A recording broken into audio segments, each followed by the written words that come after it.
સુરતના ખાંડ બજાર ખાતે આવેલ એટીપી પ્લાન્ટમાં ઝેરી ગેસની અસરથી 4 કામદારોના મોતના મામલે પરિવારજનો અને સ્થાનિકોમાં ભારે રોષ જોવા મળ્યો હતો અને પરિવારજનોએ સ્મીમેર હોસ્પિટલ બહાર મોટી સંખ્યામાં લોકો એકત્રિત થઈ ન્યાયની માંગ સાથે ઉગ્ર વિરોધ નોંધાવ્યો હતો। સુરતના એટીપી પ્લાન્ટમાં થયેલ કરુણ દુર્ઘટનામાં 4 કામદારોના મોત બાદ શોક અને આક્રોશનો માહોલ યથાવત જોવા મળી રહ્યો છે। ઘટનાના બીજા દિવસે સ્મીમેર હોસ્પિટલ ખાતે મૃતકોના પરિવારજનો અને સ્થાનિક લોકો મોટી સંખ્યામાં પહોંચી ગયા હતા। પરિવારજનોએ મૃતદેહ સ્વીકારવાનો ઇનકાર કરતા હોસ્પિટલ બહાર ભારે હોબાળો મચ્યો હતો। પરિવારજનોનો આક્ષેપ છે કે જવાબદારો સામે કડક કાર્યવાહી કરવામાં આવે અને મૃતકોને ન્યાય અપાય।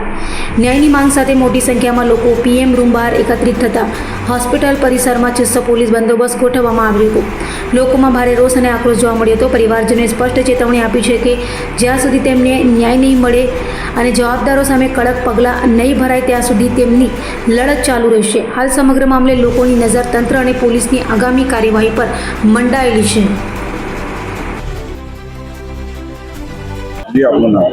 दिलीप के सिरसाट दलित समाज આગેવાન।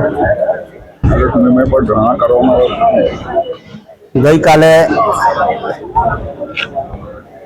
જે ઘટના બની એના સંબંધે અહીંયા Surat SMIMER hospital PM office પાસે સમાજના તમામ આગેવાનો અને અસરગ્રસ્ત લોકોની ઉપસ્થિતિમાં અહીંયા અમે ધરણા પ્રદર્શન કર્યું હતું અને પોલીસ સાથે એવી વાતચીત થઈ કે જે ઘટના બની અને 3 લોકોના મૃત્યુ થયા છે કે ગેસના ગુગરામણથી જે કંપની છે જેવલર્સની એ કંપનીના માલિકની સામે એફઆઈઆર દાખલ થાય અને આજે જે ગુનો દાખલ કરવામાં આવ્યો છે તેમાં એફઆઈઆરમાં એ નિલેશભાઈનું નામ દાખલ કરવામાં આવ્યું નથી, માટે એમનું નામ દાખલ કરવામાં આવે અને એટ્રોસિટી એક્ટ મુજબ એની ઉપર કાયદેસરની કાર્યવાહી કરવામાં આવે એવી માંગણી લઈને અમે આજે અહીં ઉપસ્થિત છે।